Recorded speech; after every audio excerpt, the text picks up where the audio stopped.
کے اندر موجود ہے یہ کریں. اور یہ پڑھنے کے بعد پھر رسول اللہ صلی اللہ علیہ وسلم کی سنت یہ تھی کہ آپ بیت اللہ شریف کی طرف منہ کر کے آپ دعا کیا کرتے تھے. کوشش کریں وہاں جتنی بھی آپ دعا کر سکتے ہیں دعا کریں.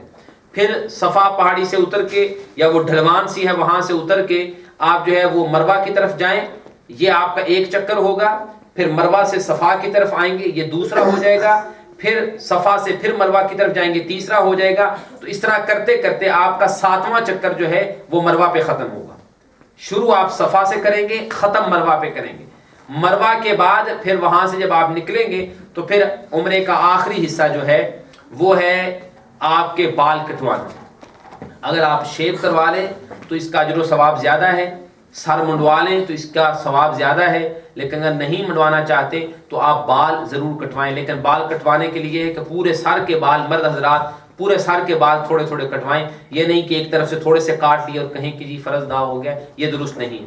خواتین جو ہے وہ انگلی کے پوروں کے برابر, انگلی کے جو پورے ہیں اتنے برابر وہ اپنے سر کے بال اکٹھے کر کے پیچھے سے وہ کاٹ سکتے ہیں.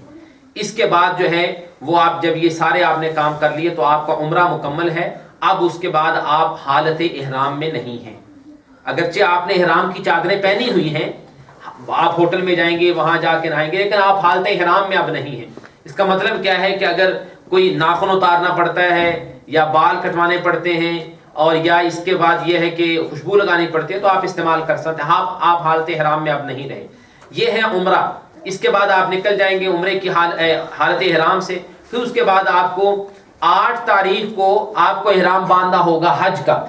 8 تاریخ ذوالحجہ کی صبح کے وقت ظہر سے پہلے کسی وقت آپ مینا میں پہنچیں.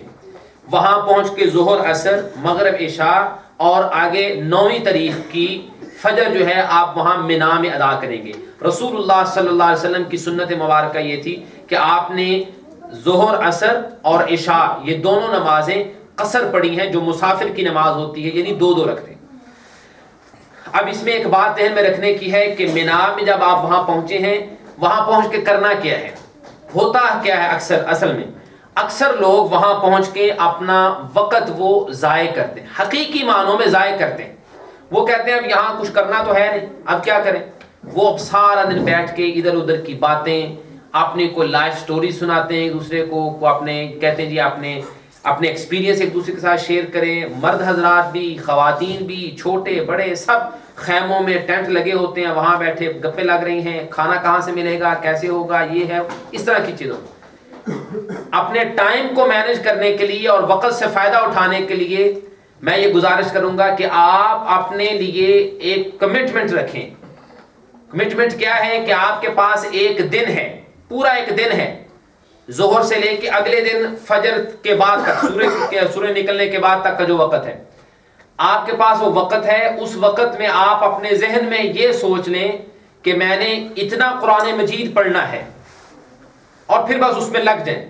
اپنے پاس موبائل فون ہے, ان میں آپ کے پاس قرآن مجید ہے یا پاکٹ سائز قرآن مجید ساتھ رکھیں تو اس کو اپنے پاس رکھیں اور اس کی تلاوت شروع کر دیں. یہ بہترین مصرف ہے اس وقت کا. اگر آپ قرآن مجید کی تلاوت نہیں کریں گے تو اس کا نقصان کیا ہوگا کہ آپ ادھر ادھر کی باتوں میں اپنا وقت ضائع کر دیں گے. اور اصل میں حج کا جو مقصد ہے, اللہ نے قرآن مجید میں جہاں کہیں بھی حج کا ذکر کیا ہے وہاں اپنے ذکر کا بار بار ذکر کیا ہے, بار بار اس بات کو دہرایا کہ میرا ذکر, میرا ذکر, میرا ذکر. اصل میں حج کا سارا سفر اللہ کا ذکر ہی ہے. تو وہاں آپ یہ کریں کہ ایسا اگر کر لیں آپ تو آپ کے لیے بہت بہتر ہوگا. بہرحال 9ویں تاریخ کو آپ نے وہاں سے عرفات کی طرف جانا ہے. کوچز یا بسز وغیرہ آپ کو وہاں سے لے جائیں گی عرفات میں, یا معلوم نہیں کہ آپ کا خیمہ کہاں ہے. اگر آپ کا ٹینٹ یا آپ کا عرفات میں جہاں آپ نے ٹھہرنا ہے اگر کہیں مسجد کے پاس ہے تو پھر بہتر ہے آپ مسجد میں جائیں, وہاں خطبہ سنیں اور باجماعت امام صاحب کے ساتھ آپ ظہر عصر دونوں نمازیں اکٹھی قصر 2 رکعتیں کر کے پڑھیں. رسول اللہ صلی اللہ علیہ وسلم نے ایسے ہی پڑھی تھی اور یہی سنت ہے. سنت کے مطابق عمل کریں. اس لیے میں نے ابتدا میں کہا تھا کہ حج کا ایک ایک عمل سنت کے مطابق ہونا چاہیے. اگر آپ کا ٹینٹ جو ہے وہ کہیں دور ہے تو آپ اپنے ٹینٹ میں ٹھہر کے وہیں آپ جو ہے وہ ظہر عصر کی نمازیں پڑھیں.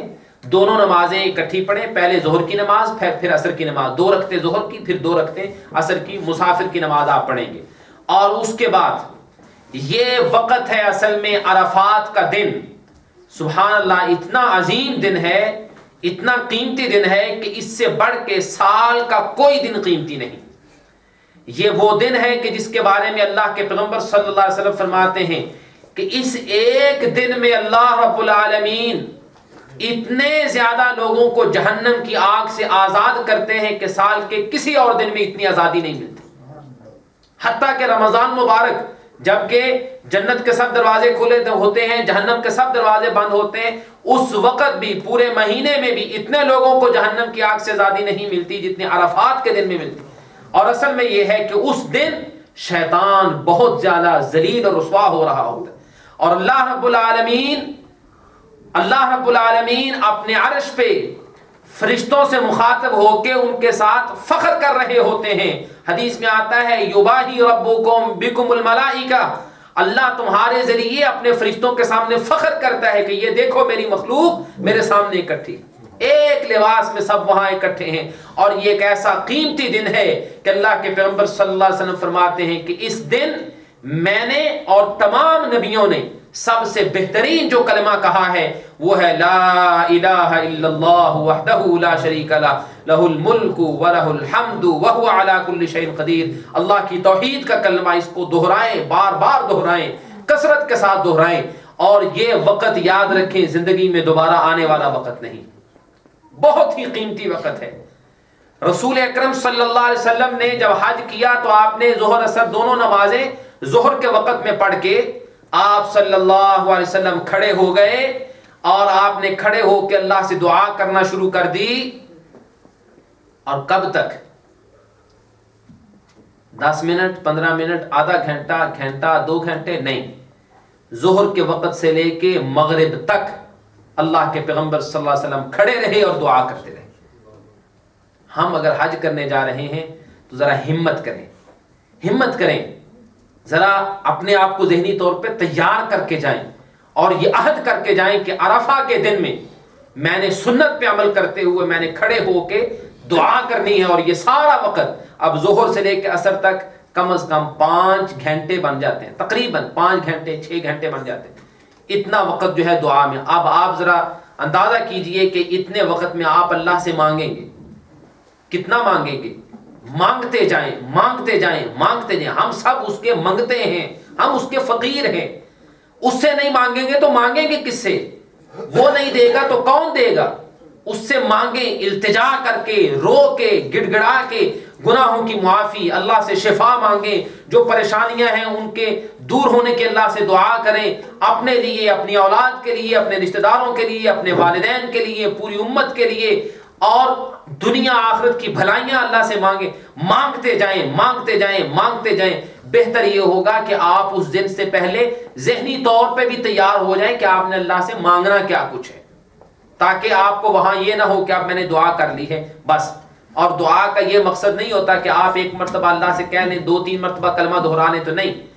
دعا اللہ کے ہاں اس وقت بڑی جلد قبول ہوتی ہے جب انسان، جیسے پنجابی میں کہتے ہیں نا کہ پیچھے پہ جائے، پڑ جائیں پیچھے، ایک کلمے کو 1000 مرتبہ دہرا دیں، یا اللہ معاف کر دے، معاف کر دے، معاف کر دے، معاف کر دے، کر دے، معاف کر دے، دہراتے جائیں، دہراتے جائیں، دہراتے جائیں۔ آپ ذرا دیکھیے کہ اگر آپ کا کسی نے دل دکھایا ہو، آپ کے سامنے آ کے وہ رو کے کہہ دے کہ بھائی جان مجھے معاف کر دے، اس کی آنکھوں سے آنسو جاری ہو جائیں، اور وہ آپ سے ایک مرتبہ آ کے کہہ دے بھائی جان معاف کر دیں، بڑا سنگ دل ہوگا جو کہے کہ نہیں دفع ہو جائے، میں معاف نہیں کرتا۔ اور اگر وہ 10 مرتبہ کہے کہ بھائی جان معاف کر دیں، بھائی جان معاف کر دیں، بھائی جان معاف کر دیں، تو آپ معاف کر دیں، یقیناً معاف کر دیں گے۔ یہ تو میں اور آپ ہیں، اور وہ ارحم الراحمین رب ہے، وہ ساری کائنات کا خالق و مالک ہے۔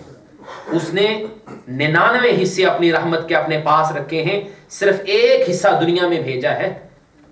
وہ بڑا ہی مہربان رب ہے، بس کمی ہے ہماری طرف سے۔ ہم اللہ کرے اس طرح کے منگتے بن جائیں جس طرح کے منگتے بننے کا حق ہے، ہم فقیر بن جائیں اس کے در کے، عاجز بندے بن جائیں۔ اللہ ہمیں مانگنے کا طریقہ سکھا دے، اللہ ہمیں توفیق دے دے کہ ہم مانگنے والے بن جائیں، بس دعا کریں۔ وہاں عرفہ کے دن کا یہ بہترین موقع ہے، اور اصل میں حج یہ ہے۔ اللہ کے رسول صلی اللہ علیہ وسلم کا فرمان ہے کہ الحج عرفہ، عرفہ کا دن اصل میں حج ہے۔ اور اگر کسی سے یہ موقع چلا گیا تو سمجھے اس کا حج گیا. جس نے اس وقت سے فائدہ نہ اٹھایا اس نے اپنے حج کے سفر سے فائدہ اٹھایا ہی نہیں. بھرپور دعا کریں. ہاں البتہ یہ ہے کہ اگر آپ کو کوئی تکلیف ہے یا بڑھاپے کی وجہ سے کسی وجہ سے آپ اتنی دیر کھڑے نہیں ہو سکتے, آپ بیٹھ کے دعا کر لیں, لیکن دعا کریں. قرآن مجید کی تلاوت, اللہ کا ذکر, اگرچہ یہ بھی عبادت کے کام ہیں, لیکن سب سے بہترین عمل وہ یہ ہے کہ اللہ کی تحلیل کا کلمہ لا الہ الا اللہ وحدہ لا شریک لہ, اس کو کثرت کے ساتھ پڑھیں اور پھر دعا کریں. ہاتھ اٹھا کے دعا مانگتے جائیں تو بہت ہی بہتر ہے, کیونکہ جب انسان اللہ کا بندہ اللہ کے سامنے ہاتھ اٹھاتا ہے, اللہ کے پیغمبر صلی اللہ علیہ وسلم فرماتے ہیں کہ اللہ بڑا ہی حیادار ہے جب اس کا بندہ اس کے سامنے اس طرح منگتا بن کے ہاتھ پھیلا دے تو اس رب کو شرم آ جاتی ہے کہ میں اپنے بندے کے ہاتھوں کو خالی واپس لوٹا دوں. ہاتھ اٹھا کے مانگے تو دعا کے قبول ہونے کے چانسز زیادہ ہیں. لیکن اگر آپ مانگتے مانگتے ہاتھ اٹھائے تھک گئے ہیں تو ہاتھ آپ چھوڑ بھی سکتے ہیں, زبان سے پھر بھی دعا مانگتے جائیں. یہ ضروری نہیں کہ اگر ہاتھ نیچے کر دیے تو آپ دعا ہی روک دیں. زبان تو نہیں تھکتی نا, زبان سے مانگتے جائیں, مانگتے جائیں, مانگتے جائیں, التجائیں کرتے جائیں. اپنے گناہوں کا اعتراف کریں کہ یا اللہ مجھ سے یہ بھی غلطی ہوئی, یہ بھی گناہ ہوا. کثرت کے ساتھ کہنے کا مطلب یہ ہے کہ اس وقت سے بھرپور فائدہ اٹھائیں. سورج غروب ہونے سے پہلے تک وہاں یہ عمل کریں. سورج غروب ہونے سے پہلے آپ کو یہ اطلاع کر دی جائے گی کہ ابھی آپ کی بسیں تیار ہیں اور آپ نے جانا ہے. آپ اپنی کوچز میں بیٹھیں, اور عام طور پہ ہوتا ہے کہ آدھا پونا گھنٹہ یا گھنٹہ پہلے سورج غروب ہونے سے پہلے وہ بسوں میں یا کوچز میں بیٹھنا لوگ شروع ہو جاتے ہیں. اگر آپ اپنی کوچ میں بیٹھے ہیں, سورج غروب ہونے کا انتظار کر رہے ہیں, تو پھر بھی وہاں بیٹھے بھی دعا کرتے جائیں. یہ لا الہ الا اللہ وحدہ لا شریک لہ, اس کو دہراتے جائیں, دعا کرتے جائیں, اس وقت سے فائدہ اٹھائیں. سنت یہ ہے کہ سورج غروب ہونے کے بعد فوراً میدان عرفات سے نکل جائیں.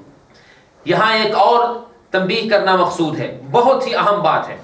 اگر آپ میدان عرفات میں جو مسجد ہے جس کو مسجد نمرہ کہتے ہیں, اگر آپ مسجد میں پہنچے ہیں تو پھر آپ یہ خیال رکھیں کہ مسجد کے اندر بہت بڑی مسجد ہے, بہت بڑی, آپ معلوم نہیں کس دروازے سے اندر جائیں گے اور کس جگہ پہ پہنچیں, لیکن آپ کے لیے ضروری ہے خیال رکھیں کہ آپ میدان عرفات کے اندر ہیں.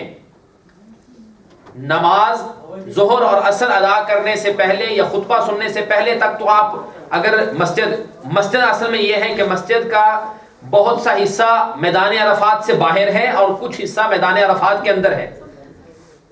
بہت سے لوگ غلطی یہ کرتے ہیں کہ خطبہ سننے کے بعد, نمازیں پڑھنے کے بعد مسجد کے اگلے حصے میں اسی طرح بیٹھے رہتے ہیں اور اسی طرح وہاں سے روانہ ہو جاتے ہیں. ان کا حج برباد ہوتا ہے. جو عرفات میں نہیں پہنچا اس کا حج نہیں ہے. اگر آپ مسجد میں پہنچے ہیں یا مسجد میں نہیں بھی, کہیں بھی آپ ہیں, آپ یہ میک شور کریں کہ آپ عرفات کی حدود کے اندر ہیں. اگر آپ عرفات میں نہیں ٹھہرے تو آپ کا حج برباد ہے, حج بیکار ہے, حج کا رکن ہی آپ کا ادا نہیں ہوا. لہذا یہ بہت ضروری ہے. بہرحال 9 تاریخ کو سورج غروب ہونے کے بعد آپ نے وہاں سے نکلنا ہے اور پہنچنا ہے مزدلفہ. مزدلفہ اصل میں منا کے بعد پھر عرفات جانا ہے. 9 تاریخ کو صبح عرفات کو 9 کی شام کو پھر مزدلفہ منا اور عرفات کے درمیان میں ہے. آپ وہاں پہنچیں گے اور وہاں پہنچ کے مغرب اور عشاء کی نمازیں آپ ادا کریں. یہ اصل میں سنت ہے. اگر آپ کی کوچ لیٹ بھی ہو گئی ہے تب بھی انتظار کریں, مڈ نائٹ تک, آدھی رات تک آپ انتظار کر سکتے ہیں. اور سنت یہ ہے کہ مزدلفہ میں پہنچ کے آپ مغرب عشاء دونوں نمازیں اکٹھی پڑھیں. مغرب کی 3 رکعتیں, عشاء کی 2 رکعتیں پڑھیں اور 2 رکعتیں پڑھ کے پھر اس کے بعد سو جائیں. اللہ کے رسول صلی اللہ علیہ وسلم کی سنت مبارکہ یہ تھی کہ آپ نے مزدلفہ کی رات, جو مزدلفہ میں ٹھہرے ہیں, آپ نے اس رات تہجد بھی نہیں پڑھی, پوری رات اچھی طرح آرام کیا ہے.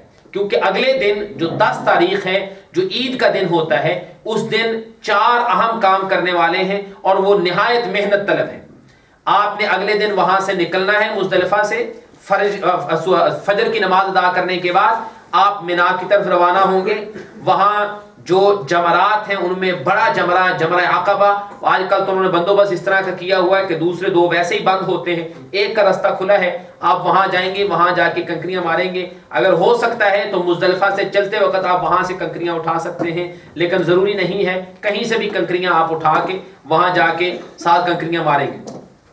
یہ پہلے دن ہے. پھر دوسرا, اس کے بعد آپ وہ کنکریاں مارنے کے بعد دوسرا کام جو ہے وہ قربانی کا ہے، چونکہ آپ عام طور پہ ہوتا ہے کہ قربانی گروپ والے آپ کی طرف سے کرتے ہیں یا آپ نے پہلے کی بکنگ کی ہوتی ہے تو وہ قربانی آپ کے بہاف پہ ہو جائے گی۔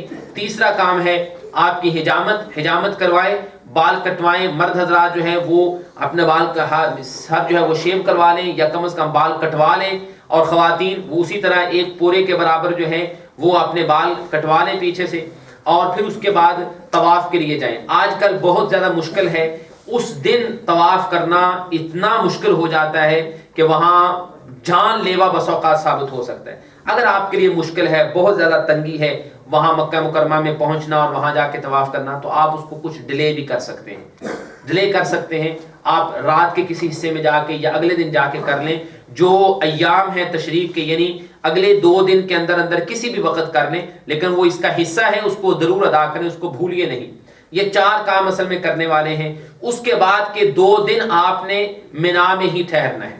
اب اصل میں منا میں ٹھہرنے کے 3 دن ہوتے ہیں، 10 تاریخ کا دن، 11 کا دن اور 12 کا دن۔ اگر کوئی 13 کا بھی رہنا چاہے تو بہت اچھا ہے، اللہ نے قرآن مجید میں اس کو تقوی کی علامت کہا ہے، لیکن اگر آپ 13 کو نہیں رہنا چاہتے، 12 کو نکلنا چاہتے ہیں، تو پھر بھی آپ کے پاس 3 دن ہیں۔ اب دوبارہ ان 3 دنوں سے صحیح اس وقت سے فائدہ کیسے اٹھایا جا سکتا ہے؟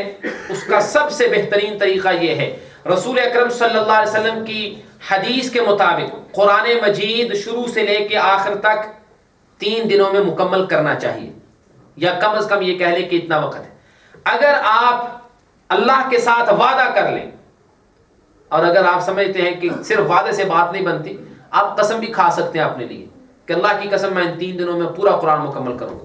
جب آپ کر لیں گے تو اس کا مطلب آپ کو اب پابندی کرنی پڑے گی۔ پابندی کریں گے کیا مطلب ہوگا؟ ایک دن میں آپ کو 10 پارے پڑھنے پڑیں گے، اور کام ہے وہاں کیا؟ اور کیا کام ہے؟ بجائے اس کے کہ فون کر کے بتائیں جی میں نے اب یہ کر لیا ہے، آدھا گھنٹہ، پونا گھنٹہ فون پہ کنورسیشن پہ لگے ہیں، آپ وہاں عبادت کرنے کے لیے گئے ہیں۔ اگر آپ اپنے آپ کو کمٹ کر لیں کہ میں 3 دنوں میں پورا قرآن مکمل کرنا ہے، تو سبحان اللہ آپ نے صحیح فائدہ اٹھا لیا اپنے وقت سے۔ 3 دنوں میں آپ کمٹ کر لیں اپنے۔ اگر کسی کے قرآن مجید پڑھنے میں دشواری ہے، وہ 10 نہیں، وہ 5 پارے ڈیلی پڑھ سکتا ہے، 5 پارے پڑھ لیں۔ اور اصل میں ویسے دیکھا جائے تو اگر آپ بہت آہستہ رفتار سے اگر قرآن مجید آپ پڑھتے ہیں تو عام طور پہ 45 منٹس یا 1 گھنٹے میں 1 پارہ آپ پڑھ سکتے ہیں، اور آپ کے پاس 24 گھنٹے ہیں، تو اگر آپ 1 گھنٹے میں بھی 1 پارہ پڑھیں تو 10 گھنٹوں میں 10 پارے ہو جائیں گے، آپ کے پاس پھر بھی 14 گھنٹے بچے ہوئے ہیں۔ ان میں آپ نماز بھی پڑھ سکتے ہیں، ان میں آپ کھانا بھی کھا سکتے ہیں، ان میں آپ جو ضرورت کی گفتگو ہے وہ بھی آپ کر سکتے ہیں، آپ ٹوائلٹ وغیرہ بھی استعمال کر سکتے ہیں، باقی میں وہ کر سکتے ہیں، لیکن اپنے ٹائم کو مینج ضرور کریں۔ اگر آپ یہ نہیں کریں گے تو آپ کا بہت سا وقت ضائع ہوگا، اور ہو سکتا ہے آپ اس کے بعد پھر دکھ ہو۔ اگر آپ اس سے فائدہ اٹھا لیں گے تو آپ کو دکھ نہیں ہوگا، آپ کو خوشی ہوگی، اور آپ دیکھیں گے کہ آپ کے ایمان میں اضافہ کتنا ہوا ہے۔ بہرحال یہ 3 دن مکمل کرنے کے بعد یہ ٹوٹل 5 دن ہو جاتے ہیں، 8، 9، 10، 11، 12، کم از کم 5 دن، اور 6واں دن وہ آپشنل ہے، اگر وہ کرنا چاہیں تو یہ حج کے دن ہے۔ اس کے بعد جو لوگ پہلے مکہ مکرمہ میں جائیں گے، اس کے بعد پھر مدینہ میں جائیں گے، یا جو لوگ مدینہ میں جانا چاہتے ہیں، پہلی بات تو یہ ہے کہ یہ ذہن میں رکھیے کہ مدینہ منورہ کی زیارت یہ اور مسجد نبوی کی زیارت یہ باعث اجر عمل ہے، بہت بڑا اس کا اجر ہے، لیکن حج کا حصہ نہیں ہے۔ اگر کوئی وہاں جائے اس کو جان بوجھ کے اس سے محروم نہیں ہونا چاہیے، بلکہ میں تو یہ کہتا ہوں اگر وہاں جا کے بھی وہ مدینہ منورہ نہ جائے تو اس کی بہت بڑی بد نصیبی اور محرومی ہے۔ لیکن ایک شرعی مسئلہ یہ ہے کہ مدینہ منورہ کی زیارت حج کا حصہ نہیں ہے۔ اگر آپ وہاں جاتے ہیں تو الحمدللہ بہت اچھا ہے، اور ایفرٹس کرنی چاہیے، کوشش کرنی چاہیے آپ وہاں جائیں۔ مدینہ منورہ میں جا کے کیا کرنا ہے؟ اب وہاں عام طور پہ لوگ سمجھتے ہیں کہ بھی اب یہاں تو اور کوئی کام نہیں ہے سوائے نمازیں پڑھنے کے، اور ہمارے ہاں جو عام معروف بات ہے کہ 40 نمازیں وہاں پوری کرنی ہیں، بس وہی ہے، اور اس کے علاوہ کوئی کام نہیں ہے۔ اب کیا کریں؟ لوگ شاپنگ میں ادھر ادھر، یہ عجیب بات ہے، یہ حقیقت ہے، قطعی طور پہ یہ سمجھ میں نہیں آتا کہ وہاں جا کے شاپنگ میں وقت لگانا یہ بالکل فضول حرکت۔ کون سی چیز ہے جو یہاں آپ کو میسر نہیں؟ زیادہ سے زیادہ آپ کو شاپنگ کرنی ہے تو کیا ہے، کھجوریں وہاں سے لینی ہے، وہ تو یعنی آدھے پونے گھنٹے کا یا 1 گھنٹے کا کام ہے، لیں ختم. لیکن وہاں جا کے یہ بھی چیز لیں، فلاں کے گفٹ وغیرہ لے کے جاتے ہیں، اپنے فلانے کے لیے یہ گفٹ لینا ہے. یہ اصل میں وہ چیزیں ہیں جو ہم نے خود بخود اپنے لیے تکلف بنایا ہے. پیسہ بھی اس پہ لگتا ہے، وقت بھی ضائع ہوتا ہے، اور فائدہ بھی اس کا کچھ نہیں ہوتا. لہذا میں تو پرسنلی یہ ایڈوائز کروں گا کہ آپ ان چیزوں میں نہ پڑیں. جو کام کرنے کے لیے گئے ہیں وہ کام کریں اور وقت سے صحیح فائدہ اٹھائیں. مدینہ منورہ میں عرض کرنے لگا تھا کہ وہاں پہنچ کے لوگ سمجھتے ہیں کہ نمازیں پڑھنی اور کچھ ہے نہیں اور کیا کریں. وہاں پھر یہی بات ہے کہ آپ وہاں 5 دن 6 دن 7 دن جتنے دن بھی رہتے ہیں، آپ پھر اپنے آپ کو کمٹ کریں. دیکھیے ذرا تصور کریں کہ آپ مدینہ منورہ میں گئے کس کے پاس ہیں، آپ پہنچے کس جگہ پہ ہیں. اللہ کی دھرتی پہ مکہ مکرمہ کے بعد سب سے افضل ترین جگہ مدینہ منورہ ہے. میرے اور آپ کے حبیب محمد الرسول اللہ صلی اللہ علیہ وسلم کا شہر ہے. اس شہر کی کیا فضیلت ہے، اس کا کیا مقام ہے، ہم شاید اس کا اندازہ بھی نہیں کر سکتے. وہاں پہنچے ہیں، اب اس تصور کو ذرا ذہن میں لائیے کہ آپ دیار حبیب میں ہیں، اللہ کے پیغمبر صلی اللہ علیہ وسلم کے شہر میں ہیں، جس پیغمبر نے میرے اور آپ کے لیے بہت سی تکلیفیں اٹھائی تھیں. اس پیغمبر کا ہمارے اوپر کچھ حق ہے یا نہیں؟ بہت بڑا حق، بہت بڑا حق ہے. اللہ کی مخلوق میں سب سے زیادہ حق ہمارے اوپر اگر کسی کا ہے تو ہمارے پیارے حبیب محمد الرسول اللہ صلی اللہ علیہ وسلم کا. اور اللہ کے رسول صلی اللہ علیہ وسلم کا حق بہت سے حق ہیں. آپ کی اطاعت فرما برداری آپ کا ہمارے اوپر حق ہے. آپ کی عزت تکریم ہمارے اوپر آپ کا حق ہے. جو آپ کے حقوق ہیں ان میں ایک بہت بڑا حق یہ ہے کہ ایک سچا مسلمان اپنی زبان کو پیارے پیغمبر صلی اللہ علیہ وسلم کے پر درود پڑھنے کے ساتھ تر رکھے. اور مدینہ منورہ میں پہنچ کے اس سے بہترین عمل اور کوئی نہیں ہو سکتا. آپ کمٹ کر لیں اپنے آپ کو کہ میں مدینہ منورہ میں جتنے دن رہوں گا میں نے اتنا درود پڑھنا ہے، اتنا درود پڑھنا ہے کہ میں نے زندگی میں کبھی اتنا درود نہ پڑھا. اور اگر آپ اپنے ذہن میں ایک فگر سوچ لیں کہ آپ نے ڈیلی بیسس پہ آپ نے اتنا درود پڑھنا ہے تو یہ بہت ہی عمدہ ہو جائے گا. مثال کے طور پہ آپ یہ ذہن میں سوچ لیں کہ میں نے ایک دن میں 1000 مرتبہ درود پڑھنا ہے، اور درود بھی وہ پڑھیں جو اللہ کے پیغمبر صلی اللہ علیہ وسلم نے خود سکھایا ہے. افضل درود جو ہم نماز میں پڑھتے ہیں جسے درود ابراہیمی کہتے ہیں، اللہم صلی علی محمد وعلی آل محمد کما صلیت علی ابراہیم وعلی آل ابراہیم انک حمید مجید، اللہم بارک علی محمد وعلی آل محمد کما بارکت علی ابراہیم وعلی آل ابراہیم انک حمید مجید. اب آپ ذرا دیکھیے کہ ایک دن میں اگر 1000 مرتبہ آپ یہ درود پڑھنا شروع کر دیں تو آپ وقت سے بہترین فائدہ بھی اٹھائیں گے، اور اس کی برکتیں آپ کو اتنی ملیں گی کہ آپ پڑھنے سے پہلے اس کا تصور ہی نہیں کر سکتے. مجھے ابھی قریب میں ایک آدمی نے یہ بات بتائی ہے کہ میں نے وہاں جا کے یہی عمل کیا ہے. جتنے دن میں مدینہ منورہ میں رہا ہوں میں نے درود بس صبح و شام یہی پڑھا ہے. میں نے کہا کہ مدینہ منورہ میں رہتے ہوئے اس سے بہترین عمل، اور خاص طور پہ اللہ کے رسول صلی اللہ علیہ وسلم کے لیے اس سے بہتر گفٹ کوئی نہیں ہو سکتا.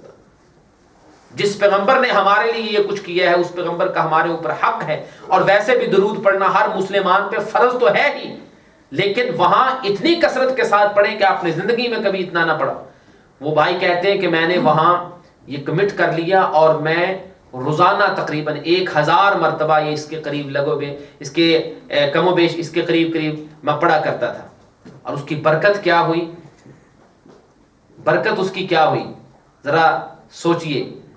فرماتے ہیں کہ چند دن کے بعد میں نے خواب میں رسول اکرم صلی اللہ علیہ وسلم کی زیارت کر لی،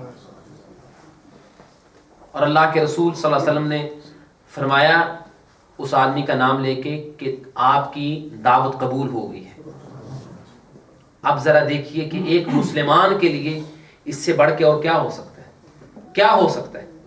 اللہ کے پیغمبر صلی اللہ علیہ وسلم کی حدیث ہے صحیح مسلم شریف میں، آپ نے فرمایا کہ میرے ساتھ سب سے زیادہ محبت کرنے والے وہ لوگ ہوں گے جو میرے بعد آئیں گے اور جن کے دلوں میں یہ خواہش ہوگی کہ ہم اپنے پیغمبر صلی اللہ علیہ وسلم کو دیکھیں، اور اگر ان کو اپنی جانیں قربان کر کے بھی مجھے دیکھنا پڑے تو وہ یہ کچھ کرنے کے لیے بھی تیار ہو جائیں, اللہ کرے ہم ان میں ہو جائیں.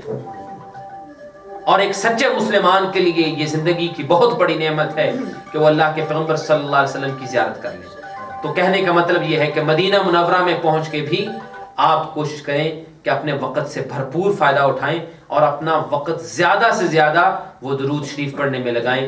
اور اس کے علاوہ باقی جو نیکی کے کام ہیں, جو اللہ کا ذکر ہے, قرآن مجید کی تلاوت ہے, وہ بھی ساتھ ساتھ کرتے جائیں. اور دونوں جگہ پہ, مکہ مکرمہ میں, مدینہ منورہ میں, دونوں جگہوں پہ چونکہ نمازیں پڑھنے کا اجر و ثواب بہت زیادہ ہے. مکہ مکرمہ میں ایک نماز 1,00,000 نماز سے زیادہ اس کا اجر و ثواب ہے. مدینہ منورہ میں صحیح بخاری شریف کے حدیث کے مطابق 1,000 نماز پڑھنے سے زیادہ اس کا اجر و ثواب ہے. جتنے بھی وہاں نوافل پڑھ سکتے ہیں کوشش کریں کثرت کے ساتھ پڑھیں, نوافل بھی پڑھیں, اللہ کے رسول صلی اللہ علیہ وسلم پہ درود بھی پڑھیں. مکہ مکرمہ میں ہیں تو وقت سے فائدہ اٹھائیں, طواف بھی کریں, یہ عبادت میں اپنا وقت زیادہ سے زیادہ لگائیں. اللہ سے دعا ہے کہ اللہ ہمیں اس سفر سے صحیح معنوں میں فائدہ اٹھانے کی توفیق دے, اور اللہ رب العالمین آپ کے اس حج کو وہ حج بنا دے جس کے بدلے اللہ نے جنت لکھ دینی ہے, اور اللہ اس حج کو وہ حج بنا دے کہ جس کے ذریعے پچھلی زندگی کے سارے گناہ اس طرح معاف ہو جاتے ہیں اور انسان پاک صاف ہو جاتا ہے جس طرح آج ہی ماں کے پیٹ سے پیدا ہوا ہے. اللہ سمجھنے اور عمل کرنے کی توفیق عطا فرمائے. وما علیہ البلاغ. اگر آپ کو ابھی یا سفر کے دوران سوال کی ضرورت ہو تو آپ کے جو لیڈر ہیں اور خاص طور پہ ہمارے نوید بھائی آپ کے ساتھ موجود ہوں گے, تو جہاں کہیں بھی آپ کو ضرورت ہوگی اسلامی کوسچنز وغیرہ کی تو آپ ان سے سوال کر سکتے ہیں, اور بھی انشاءاللہ معلمین حضرات آپ کے ساتھ ہوں گے. اس سفر میں جھجکیے نہیں, اگر کسی مسئلے میں کسی بھی جگہ پہ کسی بھی مسئلے پوچھنے کی ضرورت پیش آتی ہے تو آپ پوچھیں ضرور, لیکن بہت احتیاط سے کام لیں. کوئی ایسا کام نہ ہونے پائے جو سنت کے خلاف ہو, کہیں ایسا نہ ہو کہ ایک کام سنت کے خلاف ہونے کی وجہ سے ساری عبادت ہی خراب ہوتی ہو.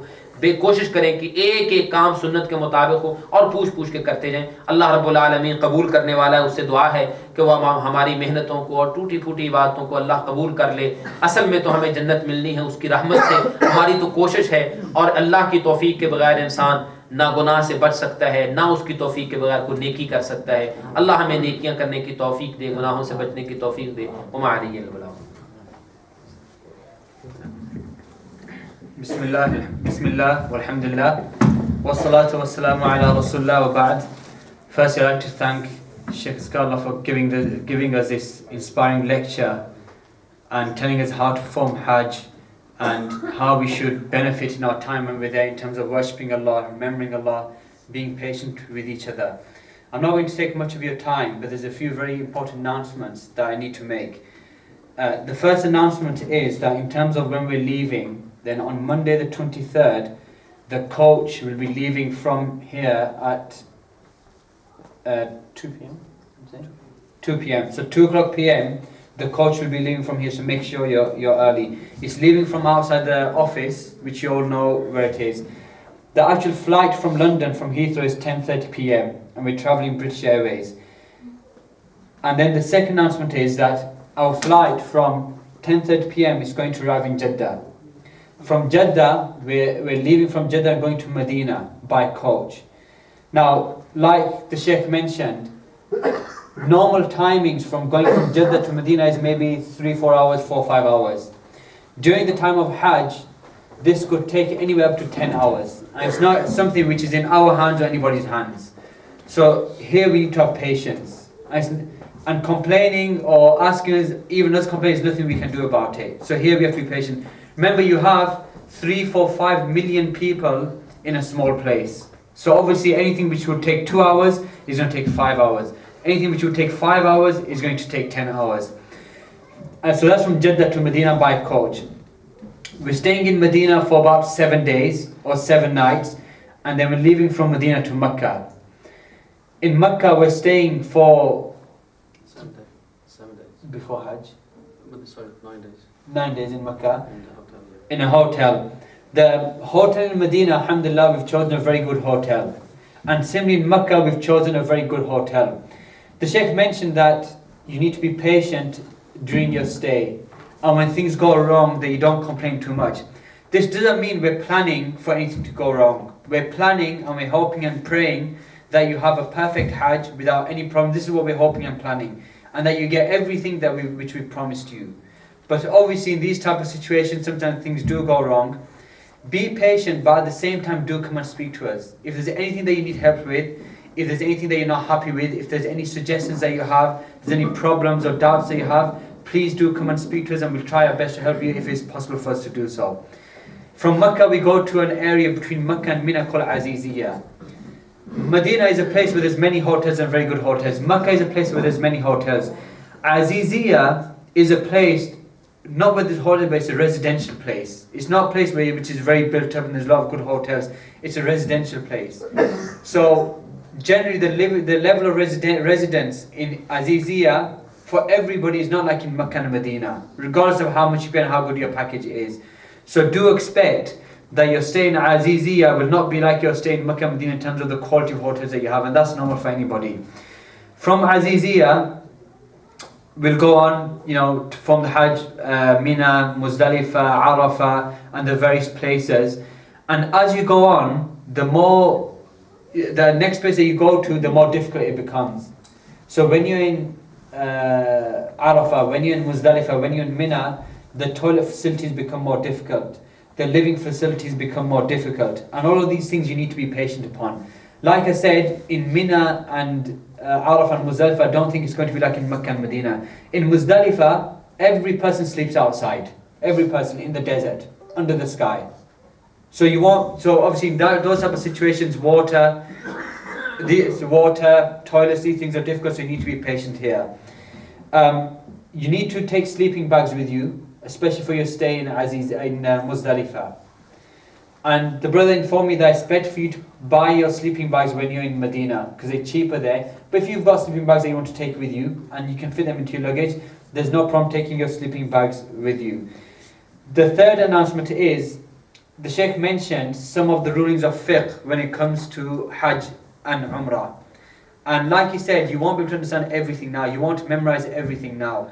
Do take books with you, do take English or the books with you, but at the same time, we're going to try our best at every stage of Hajj we'll stop and we'll explain to you the rulings.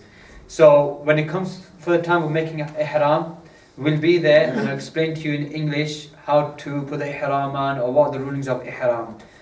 Maybe every single day we'll give a small piece of reminder and some information about what are our actions today. Even in Medina, where we're going, what is the ziyarah that we're going to do today, what can we go and visit when we're in Medina. The Sheikh mentioned, may Allah reward him, that don't waste too much time when you're in Medina, shopping, going here, going there. But if there is something that you need to do, if you need to go to the pharmacy, you need to go to a hospital, you need to buy something, you need to buy a dates, we'll be there to help you. You can always approach us. If you want to buy dates, we'll come and we'll help you in buying dates and things like this. Now the brother is going to give out SIM cards. No, at the end of the lecture. At the end of the lecture, SIM cards will be given to you with Saudi numbers, and you'll each get a SIM card. You'll also get like an ID badge or a name tag that you keep with you when you're there. Obviously take them with you and don't forget them. On the back of the ID card, you'll find numbers of Umar and Sharif. No, just mine. It's Umar's number on his Saudi mobile number. So any sociable time, not when he's sleeping at night, but any sociable time that you need to ask him a question, or if there's any problem that you need, you can ring him. If not him, I'll be there as well. You can ring us and you can ask us. In terms of the point of contact, if there's any problem or any questions, then myself, I'll be going with you, Umar, and also brother Sharif, who's over there. Give everybody a wave, Sharif. So you can contact either one of us. Again, any problems, any questions, anything that you need help with, and we can answer your help or we can help you with. We'll also be giving you bags, like those gym bags that you can put your shoes in. We'll give you them now after the lecture, inshallah. And again, you take them with you, keep them with you in Makkah, Medina. When you enter the masjid, you can put your shoes in the bags and carry them with you. In terms of the qurbani, the sacrifice that you offer, then it's estimated that the price is going to be between £70 and £80, somewhere between them.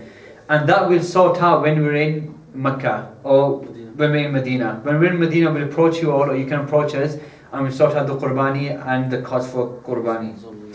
Also similar to that is Zamzam. If any of you want to get Zamzam sent to Britain, then we'll be there. We'll take those details off you in Medina, and we'll make sure that the Zamzam water is sent from Saudi all the way to your home base here in the UK.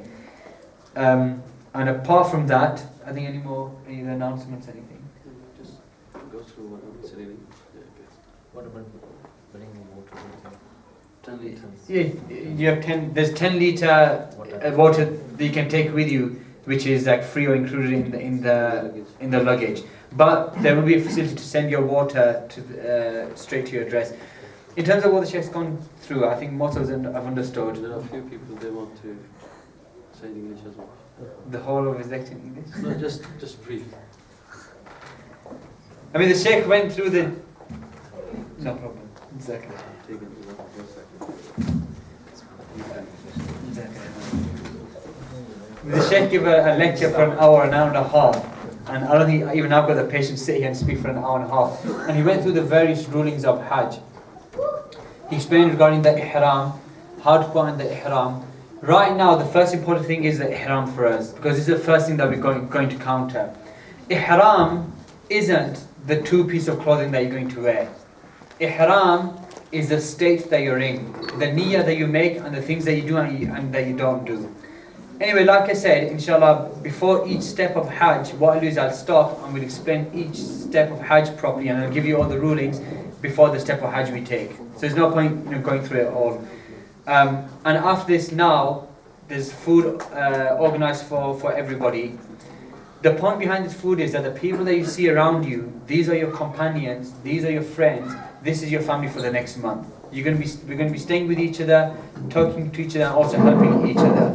So when we now eat our food, take time to speak to each other, get to know each other, exchange numbers, for example, and then you can get to know each other and you can have a successful journey. If there's nothing more than that and there's no questions, inshallah, then we'll end with that. Omar, anything else that needs to be said? Sharif? Is there any question generally about anything that you need or last bit of travelling?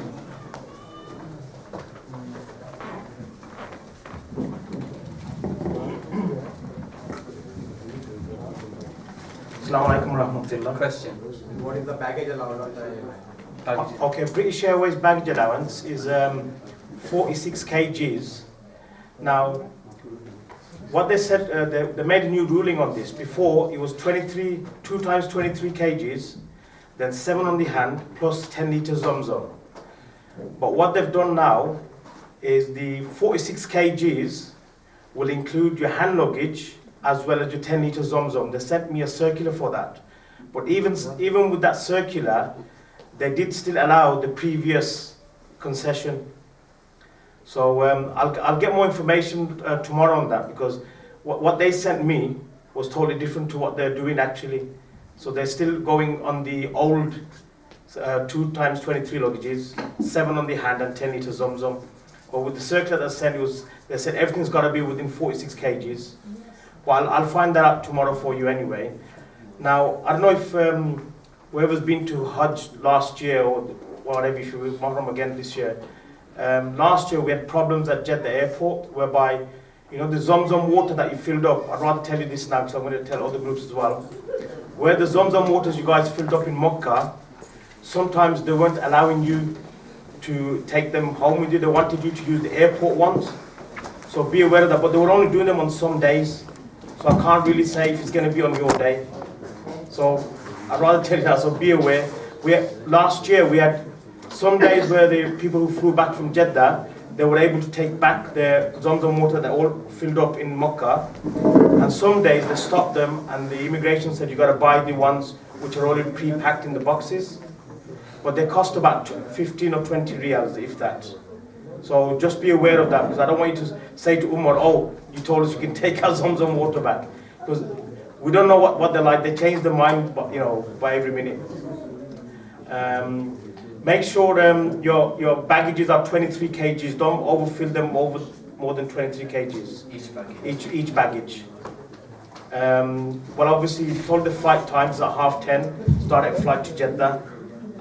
Coming back wise, your flight is at 9:10 in the morning where you'll arrive back into UK at about, I think it's 3:10 or 3:30, something like that, around that time.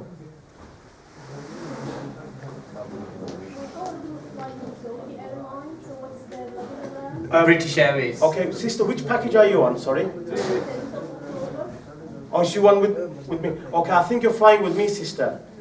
With Saudi Airlines, it's 30 kgs, one suitcase, with 7 on the hand and 10 liters Zamzam. I think are you on the 3 weeks with me, the 10th of October? Yeah, your flight will be at 12:30 in the lunchtime. I'll give you more the coach times. You can catch the coach with us, it's not a problem. I've got you accounted for that. But you're coming back on the 3rd of November. Okay, you arrive back into UK at about 6 o'clock in the evening. Any other questions?